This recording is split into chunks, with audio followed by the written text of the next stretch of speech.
다 같이. 정직한 자를 악한 길로 유인하는 자는 스스로 자기 함정에 빠져도 성실한 자는 복을 얻느니라. 아멘. 자, 오늘은 우리 기도해도 응답이 안 되고 기도도 가증하니라, 그런 기도가 있다는 거예요. 9절에 보면, 자, 어떤 기도가 가증한 기도라 그랬어요? 사람이 귀를 돌이키고 율법을 듣지 아니하면 그의 기도도 가증하니라 그랬습니다. 그러니까 우리 하나님께 우리가 늘 기도하는데 그 가증한 기도도 있다 그랬어요. 그래서 우리는 자, 그런 기도가 아니고 하나님이 기뻐하시고 즐겨 들으시고 응답해 주시는 그런 기도 생활을 해야 되는데, 그렇게 하려면 어떻게 해야 될까요? 귀를 돌이키고 무엇을 들으라 그랬어요? 율법을 들으라, 그 말입니다.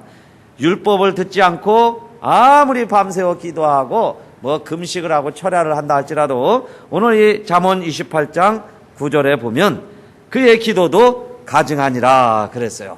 그래서 오늘 제목은 자, 율법을 듣지 아니하면입니다. 그래서 첫째로 우리 6절부터 읽었는데, 자, 우리가 하나님 말씀대로 살다 보면 또 여러분 성실히 행하다 보면 가난해질 수도 있어요. 성실히 율법을 지키면서 가난해지는 것이 불법을 행하고 부요해지는 것보다 더 낫다. 이것이 하나님의 말씀, 지혜를 모아놓은 잠언의 교훈이에요. 그래도 나는 좀 부자로 살고 싶습니다. 그런 분들이 있지요. 나는 악이고 뭐고 그냥 한번 부자로 한번 살아봤으면 좋겠습니다. 재벌처럼 한 번만이라도 살아봤으면 좋겠습니다. 자, 그런 생각이 들 수도 있을 거예요. 근데 여러분, 너무 부러워하지 마세요. 너무 부유한 거 자랑할 것도 없습니다. 왜냐하면은 자, 오늘 여기 이제 몇 가지 이유가 나오는데, 그것이 결코 아름답지 못하다는 것을 오늘 이 6절부터 시작해서 소개하고 있어요. 성실히 행하는 가난한 자는, 가난하게 살아도 그 말입니다. 성실하게 행하면, 자, 말씀대로 행하면, 율법을 듣고 지켜 행하면 사곡히 행하는 부자보다 나으니라, 이렇게 시작을 했고, 또 7절에 율법을 지키는 자는 지혜로운 아들이요 그랬어요. 그러니까 율법을 지키면 무슨 아들이 된다는 거예요? 지혜로운 아들이 됩니다. 그러니까 내가 율법을 지키면 자, 지혜가 있는 거예요. 또 지혜로운 아들이 됩니다. 그러나 탄식자를 사귀는 자는 아비를 욕되게 하는 자니라 그랬어요. 너무 먹는 것만 탐하다 보면 부모에게 욕을 끼치는 자식이 되고 만다, 그 이야기예요. 그러나 지혜로운 아들이 돼야 되겠어요. 근데 지혜로운 아들은 누가 지혜로운 아들이 될까요? 무엇을 지키는 자는? 율법을 지키는 자는 그랬어요. 그러니까 하나님의 말씀을 잘 지키면 내가 자, 지혜로운 아들이 되는 거예요. 그러나 그렇지 못한 자녀도 있다, 그 이야기예요. 왜 우리들이 또 율법을 지켜야 되느냐? 8절에 보면 이런 말씀이 나옵니다. 8절에 한번 또 같이 읽어보겠어요. 시작. 중한 별리로 자기 재산을 많아지게 하는 것은 가난한 사람, 불쌍히 여기는 자를 위하여 그 재산을 저축하는 것이니라 그랬습니다. 여기 중한 별리라는 것은 이제 고의자를 말하는 거예요. 고리대금. 그래서 너무 요즘 사채업자들도 그러죠. 돈 구워주고요, 그거 안 갚으면은 별의별 수단을 다 씁니다. 자식들을 협박하기도 하고 심지어는요 각서를 쓰라고 그래요. 근데 그 각서가 뭐냐면은 돈 안 갚으면은 어떻게 한다고 각서를 쓰게 하느냐? 신체 포기 각서. 신체 포기 각서를 쓰는 거예요. 너 이거 안 갚으면은 신장도 떼내가고, 너 이거 손가락이라도 잘라서 너 빚 갚아라. 그렇게 하겠다고 막 각서를 쓰고, 그래서 결국, 아주 그냥 한 인생과 가정을 망가뜨리는, 그런, 아주 이 삶의 이 기생충 같고 아주 이 암덩어리 같은 이 고리 대금 업체들이 있습니다. 사채 업체, 업자. 그렇죠? 그래서 아무리 우리가 급해도 자, 그런 건 쓰지 말아야 되는데, 이런 것을 가지고 그 말이에요. 이게 이제 또 재산을 늘려갑니다. 그러니까 은행 이자 갖고는 얼마 안 느니까 그렇게 이제 막 빌려줘서 그 대신에 이 사람들은 또 위험을 감수해야죠. 돈이 또 띄어먹을 수도 있으니까. 그래서 이자를 그냥 많이 붙여가지고 자기 재산을 증식하는 사람들도 있다 그 말이에요. 그런데 그렇게 해서 모아진 재산은 그 말입니다. 불이하게 모은 재산은 이 중한 별리로 자기 재산을 많아지게 해놓으면 그것은 누가 쓰게 될까요? 누굴 위하여 모아진 재산이라 그랬어요. 가난한 사람, 불쌍히 여기는 자를 위하여 그 재산을 저축하는 것이다 그랬습니다. 요 팬을 좀 꺼주세요. 제 밑에 웅웅 소리가 나서. 그러니까 많은 재산을 모았다 할지라도 그 재산은 결국에는 그것을 누가 쓰느냐, 누가 쓴다는 거예요. 가난한 사람, 불쌍히 여기는 자를 위하여 그 재산을 저축하는 것이니라. 그러니까 내가 그렇게 수단 방법 안 모으고요, 그냥 남한테 욕이란 욕은 다 먹어가면서 그냥 악한 영감이라는 소리를 들어가면서 그렇게 재산을 모아놔 봐야 결국 그 재산은 또 누가 쓰느냐, 가난한 사람 나눠주는 사람이 그 재산을 다 쓰게 될 것이다 그 이야기예요. 그러니까 율법을 듣지 않고 하나님 말씀 무시하고 자기 마음대로 그렇게 돈을 벌어봐야 결국 그 돈도 자기 게 아니다 그 이야기죠. 그러니까 율법을 지키는 자가 복이 있는 자요, 율법을 지키다가 혹시 가난해질지라도 그는 지혜로운 아들이다. 그런데 여러분, 율법대로 행하면, 하나님 말씀에 순종하면 하나님이 물질도 부요하게 채워주시는 것을 믿으시기 바랍니다.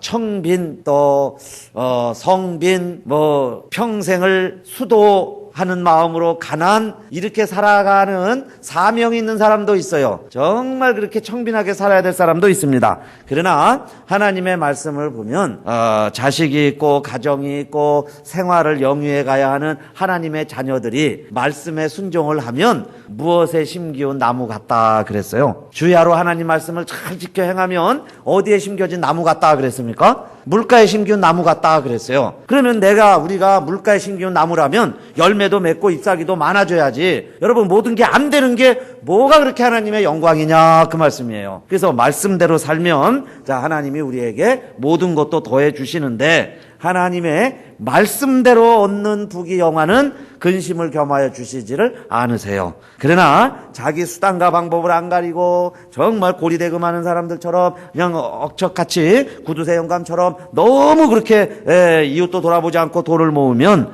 결국은 그 돈은 누가 쓴다는 거예요? 가난한 사람, 불쌍히 여기는 자 재산이 된다 그랬어요.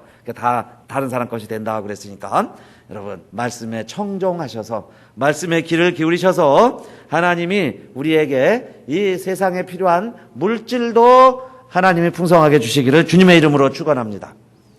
말씀을 지키면 그 이야기예요. 그러나 말씀을 지키지 않으면 예레미야 17장 11절입니다. 한번 보실까요? 다 같이 예레미야 17장 11절 시작.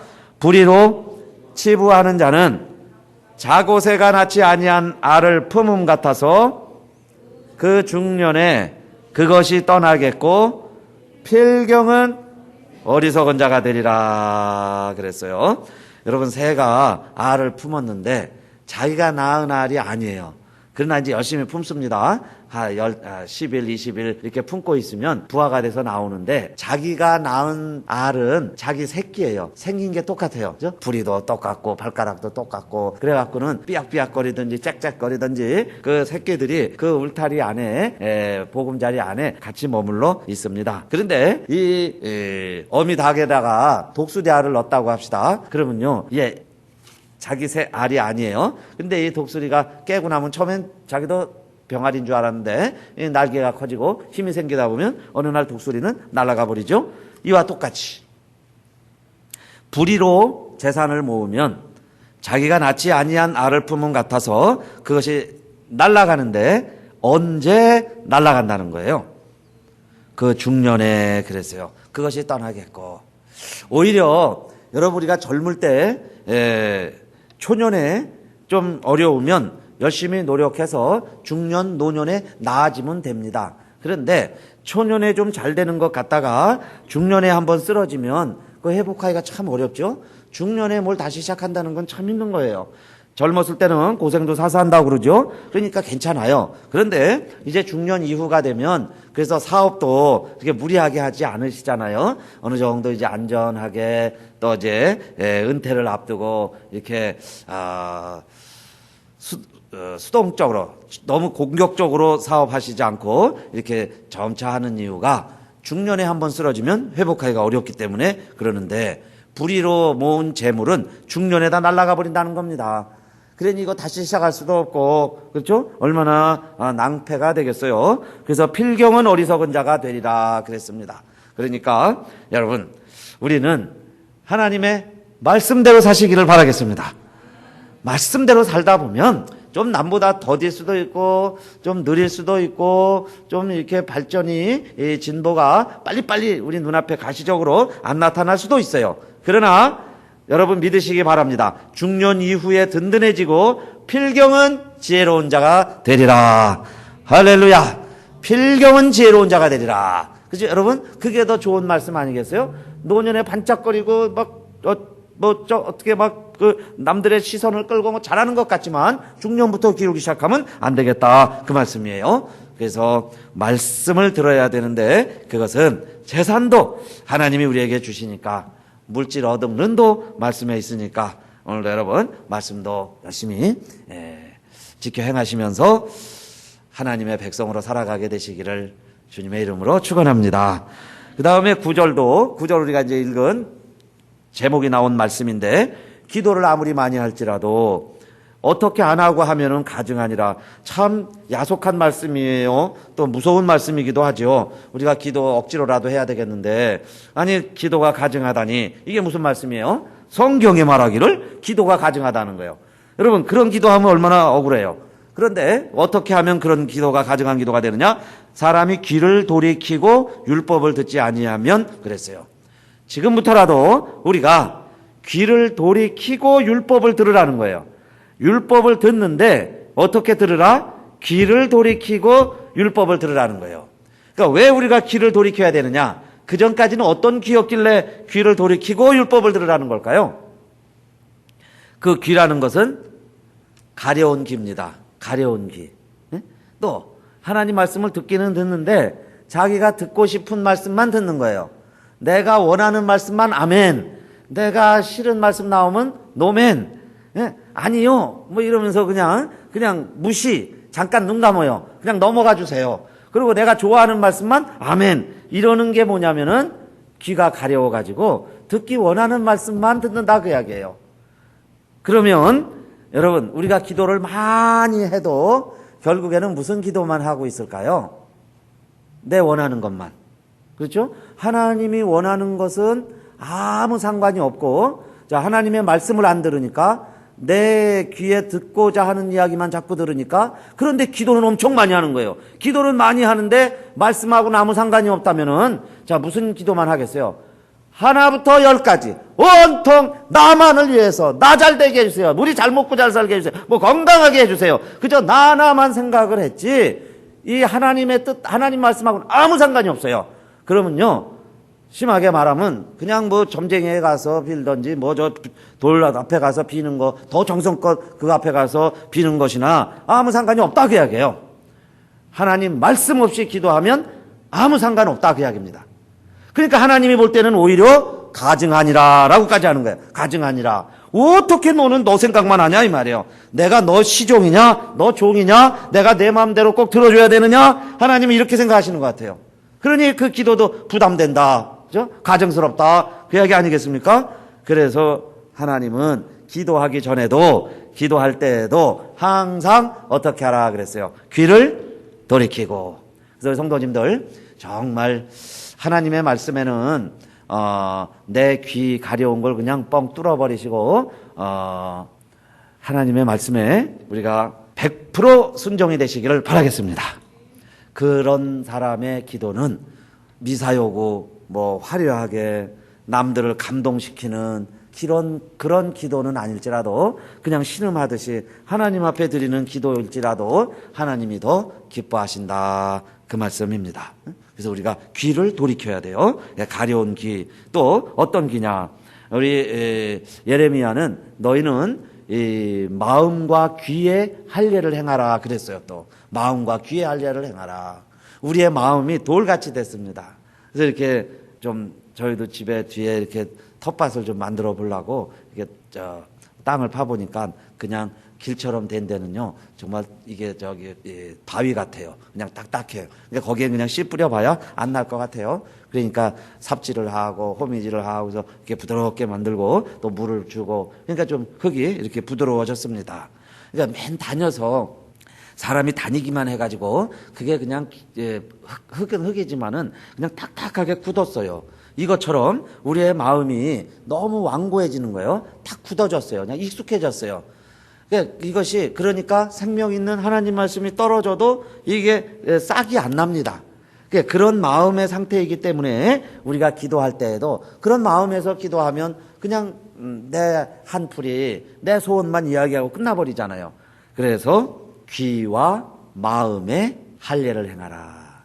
근데 이상하죠? 내 마음을 할례를 행한다는 게 쟁기질을 한다고 비유로 이제 생각해 보세요. 그래서 내 마음을 쟁기질을 하는데 그래야 옥토가 되잖아요. 근데 두 번째로 마음과 어디에 할례를 행해야 마음이 옥토가 된다는 거예요. 마음과 어디에? 귀에 그랬어요. 귀에. 그러니까 우리가 자꾸 들을 줄 알아야 돼요. 그죠? 듣는 훈련을 해야 합니다. 우리가 개인적인 대화를 할 때도 그래요. 어떤 사람은 모임에서도 보면요. 막 이 얘기만 하시다가 이야기가 끝나자마자 나 딴 약속 있어서 가야 됩니다. 그러고는 딴 사람 들어보지도 않고 그냥 일어나서 막 가는 분도 있어요.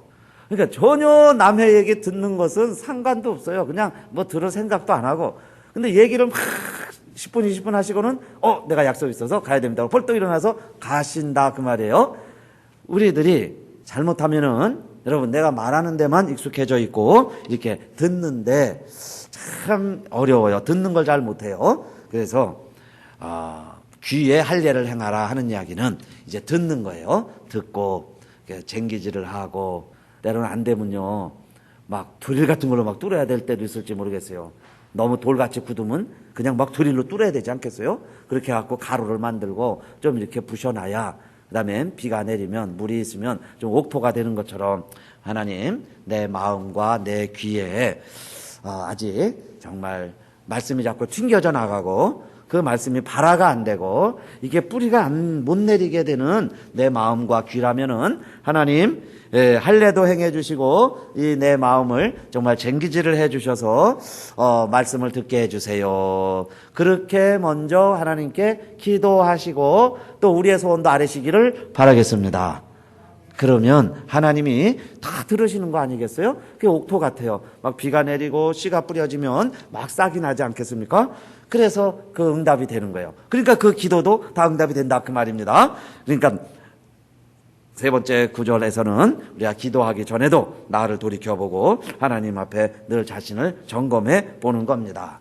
그러면 하나님이 여러분 우리가 하나님의 말씀만 오픈하고 있으면 하나님의 말씀만 잘 받아들이면 하나님이 우리를 누구같이 여겨주시냐면은 너는 종이 아니라 이제부터는 친구라고도 그러셨어요. 친구. 그렇죠? 친구다. 또 우리는 사실 하나님의 자녀, 아들, 딸들입니다. 그런데 어떤 사람은 하나님을 종처럼 섬기는 사람이 있고 어떤 사람은 하나님이 친구 같은 사람이 있어요.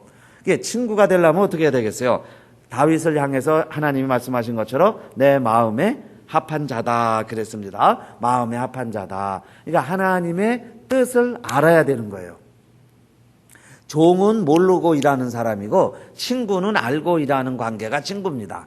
그러니까 하나님과 나와의 관계가 아무것도 모르고 그냥 막 행하면 그게 종이에요. 그냥 종으로 섬기는 거예요. 그런데 하나님은 누구를 원하시고 누구를 기뻐하시느냐? 하나님의 마음을 알고 하나님의 마음으로 하나님의 심장을 가지고 하나님의 뜻대로 일하는 사람을 찾고 계시는 거예요. 그런데 내가 하나님의 마음을 어떻게 알 수 있느냐? 그 말씀입니다.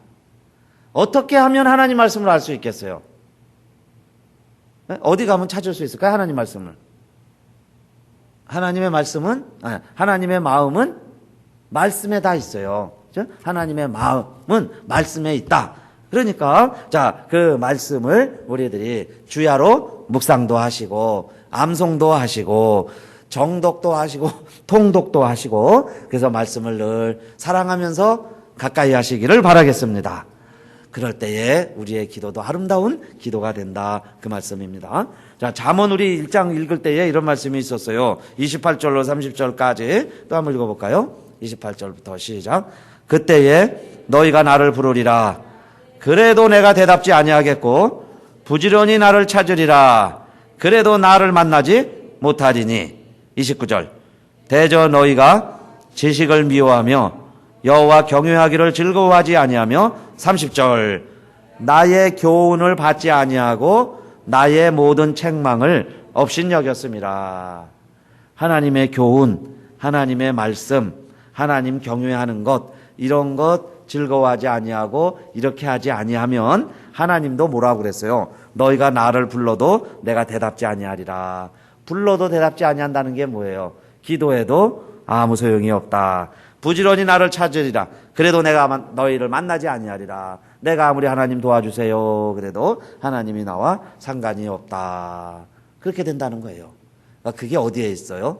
그 비결이, 그 원인이 하나님의 말씀. 그래서 여러분, 우리가 다 하나님 믿습니다. 하나님 사랑해요. 이렇게만 한다고 하나님이 나의 능력이 되시고 하나님이 나의 주인이 되시고 내 삶을 드라이브 이끌어가는 분이 그냥 자동으로 되는 게 아니고 어떤 자라야 그렇게 될까요? 하나님의 능력이 나의 능력이 되고 하나님이 내 삶을 드라이브 해주시고 그리고 하나님이 정말 나의 주인이 될 때는 언제 그렇게 되는 거예요? 하나님의 말씀을 내가 지켜 행할 때. 그렇죠? 그래서 주일날도 여호와 경외하는 자, 하나님 사랑하는 자는 무엇을 지키라 그랬어요? 계명을 지키리라. 하나님 사랑하면 계명을 지키리라. 그러니까 기도할 때도, 오늘 말씀은 기도할 때도 율법을 듣고 기도하는 거예요. 근데 율법을 지키지 아니하고 기도하면 아무리 부러지져도 하나님이 들으시지 아니하리라 그랬습니다.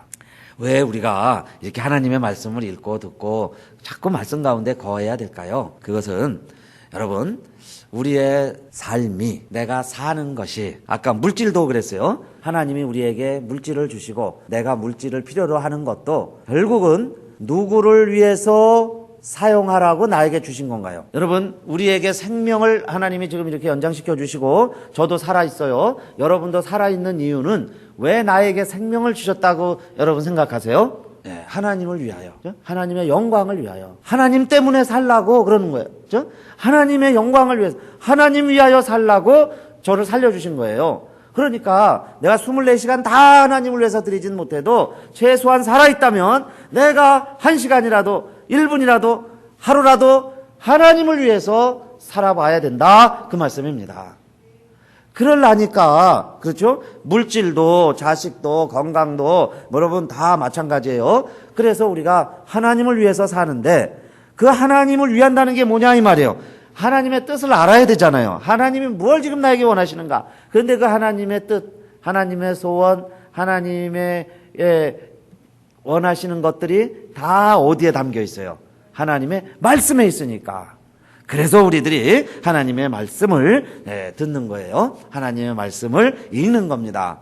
그리고 말씀을 읽고 들어도 귀가 가려운 사람들처럼 내 것만 읽고 듣는 게 아니라 하나님의 말씀이면은 내가 듣기 싫어도 할례를 행하듯이 잘라내듯이 정말 그 말씀을 아멘 순종 그리고는 해볼 때에 내 마음이 자꾸 경작이 되는 거예요. 굳어졌던 마음들이 녹아지는 거예요. 그렇게 해서 여러분 내 마음이 점점 하나님을 알아가게 되고 하나님의 뜻을 좋아하게 되고 하나님의 방향대로 나아가고 있게 될 때에 그런 삶이 가장 여러분 지혜로운 삶인 줄로 믿으시기 바랍니다. 그게 가장 아름다운 삶이 되는 거예요. 생명에 이르는 길을 가는 겁니다. 그러나 내 멋대로 행하는 길은 잠깐은 즐겁고 재미있고 신나는지 모르겠어요. 그러나 내 멋대로 행하는 삶은 꼭 그렇게 여러분 연상하세요. 내 멋대로 사는 길은 뭐냐? 여러분 4차선 프리웨이에서 내 마음대로 막 왔다 갔다 하는 사람이 있어요. 1차선으로 가다 추월하려고 2차선 왔다가 막 사이로 들어갔다가 제 멋대로 막 과속을 하다가 그렇게 잠깐 보면 신나게 왔다 갔다 하는 것 같지만요. 언젠가 뭐 어디서 쾅 하고 대형 사고를 터뜨릴 삶입니다. 그렇죠? 그러니까 내 멋대로 사는 게 아름다운 삶이 아니라 하나님의 말씀대로 법대로 사는 게 좀 힘들고 어려운 것 같아도 그 길이 지혜로운 길이요 사는 길이요 생명의 길인 줄 아시고 오늘 여러분 이 말씀을 지켜 행하시기를 주님의 이름으로 축원합니다. 자, 그리고 네 번째 또 말씀대로 사는 자는 10절에 있습니다. 오늘 10절까지인데 한번 같이 읽을까요? 시작. 정직한 자를 악한 길로 유인하는 자는 자기 스스로 자기 함정에 빠져도 성실한 자는 복을 얻느니라. 아멘. 성실한 자는 말은 이제 말씀에 성실한 자는 이렇게 이해를 합시다. 그래서 악한 사람들이 많아요. 정직한 자를 악한 길로 유인하는 자는 스스로 자기 함정에 빠진다. 자기 함정에 빠지게 돼 있어요. 꼭 자기 함정에 빠집니다. 그러나 말씀을 성실히 행하는 자는 반드시 여러분 무엇을 얻느니라? 복을 얻느니라. 그랬어요. 복을 얻느니라. 우리 한국 백성들은 복이라는 단어도 좋아했고 복을 좋아했습니다. 그런데요, 복 좋아하는 게 나쁜 게 아니에요. 아주 이 나쁜 악한 영들이 복을 싫어하게 만들어버렸어요. 마치 여러분 제가요 사람 만나서 동무 반가워 동무 이 동무 소리를 자꾸 하면은 여러분들 저를 어떻게 생각하겠어요? 이 동무 동무 잘 썼어요? 막 내가 자꾸 동무 소리를 하면은 여러분이 저를 어서 온 사람처럼 생각할까요? 저 이북소 왔나 이렇게 생각할 거예요. 그런데 여러분 동무라는 게 좋은 말이에요. 어깨 동무, 내 동무 참 좋은 말인데 저 윗동네에서 동무를 많이 쓰니까요 동무가 나쁜 말 같이 돼버렸어요. 아니 이 복이라는 말이 얼마나 좋은 말인데 여러분 이 복이라는 것을 자꾸 이 사람들이 이상하게 곡해하고 세상 사람들이 이 복이라는 것, 이 하나님의 말씀의 복, 이 기독교인들의 복을 이상하게 만들어 놔가지고 우리들도요 복 받아야 됩니다. 우리 복 받읍시다 그러면 이상한 사람 같이 돼버렸다 그 말이에요. 그러나 말씀대로 성실하게 행하는 자는 반드시 무엇을 받는다? 복을 얻느니라. 아멘. 여러분 복을 얻느니라 그랬어요. 그러니까 복 받기 위해서라도 하나님 말씀을 열심히 읽자 그 말입니다. 복 받기 위해서. 그 이상한 우리 여러분 봉기하기만 하면은 꼭 저 동무 생각이 나요. 아니 왜 그래서 강단에서요 복 선포도 못하게 생겼어요. 복 받아라는 소리도 못합니다. 동무 얘기 못하듯이. 그런데 여러분 우리 가수연합교회에서는 정말 우리 성도님들 말씀대로 행하면 주야로 말씀을 묵상하면 물가에 심기운 나무가 되니까 다른 나무는 가시덩굴밖에 안 돼도 우리는 잎이 무성하고 열매가 무성해야 되지 않겠어요? 그게 어디서 오느냐? 내 욕심이 아니라 하나님의 말씀대로 하나님의 소원대로 정말 법도대로 내 레인대로 제대로 갔더니 더 빨리 가는 거예요. 더 잘 되는 게 뭐가 나쁜 일이냐 그 말입니다. 그래서 여러분 우리 성도님들은 정말 하나님의 복을 사모하시고 누가 하나님을 기쁘시게 해드리느냐? 하나님의 복을 받기 위해서 열심히 말씀대로 행하는 자가 하나님을 기쁘시게 하는 줄 믿으시기 바랍니다. 누가 복 있는 사람이에요? 복 있는 사람은 악인의 꾀를 쫓지 아니하고 죄인의 길에 서지 아니하고 오만한 자의 자리에 앉지 아니하고 오직 여호와의 율법을 즐거워하여 그 율법을 주야로 묵상하는 자로다 그랬어요. 하나님의 말씀을 주야로 묵상하는데 왜 복이 없냐 이 말이에요. 그러니까 육신의 복도 마찬가지예요. 이 땅의 복도 마찬가지고 신령한 복도 마찬가지. 다 좋은 거예요. 다 하나님이 우리에게 주시기를 원하시는데 왜 우리가 못 누리느냐? 법대로 안 하기 때문에 그러는 거예요. 하나님의 뜻대로 안 하기 때문에 내가 못 누린다. 하나님의 말씀대로 오늘도 여러분 행하셔서 이젠 사람들은 자기 함정에 자기가 빠지는 거예요. 자기가 판 웅덩이에 자기 빠집니다. 자기 지식에 자기가 빠지는 거예요. 자기 경험에 자기가 빠져서 그 웅덩이에서 못 나오고 거기서 평생 살아갑니다. 그런데 말씀이라는 건 뭐예요? 사다리 같아가지고 내 경험의 웅덩이에서 나오게 해주는 것이 하나님의 말씀입니다. 그래서 말씀에 순종하는 자는 자기 울타리에서 나올 수가 있어요. 그런데요, 말씀 없이 똑똑한 사람들 보면 자기 울타리예요. 조금 더 파갖고 그 울타리 안에서 아는 척하고 지혜 자랑하고 지식 자랑하고 자기 성공한 것 과시하면서 살아가는 거예요. 그러나 하나님의 백성들은 사다리가 놓여 있어요. 그렇게 해서 내가 모르는 차원, 내가 알지 못하는 것, 내가 배우지 않은 세계의 지식까지 누리게 되고 향유하게 되는데 그 지식이 어디서 오느냐? 하나님의 말씀. 그렇죠? 말씀에서 오니까 오늘도 여러분 이 말씀을 통해서 다 축복되고 지혜로운 삶을 사시기를 주님의 이름으로 축원합니다.